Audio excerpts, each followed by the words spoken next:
जय जगन्नाथ समस्त को नमस्कार।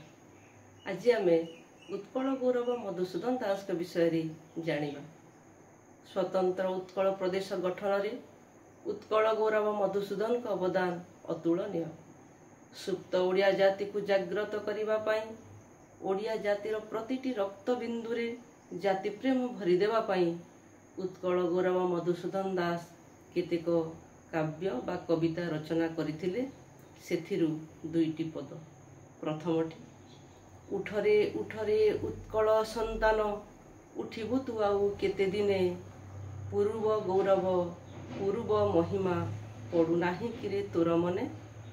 द्वितीयटी माँ माँ बोली केते मु खोजिली माँ को पाइली नाही। भाई भाई बोली केते मु डाकिली न देले उत्तर केही।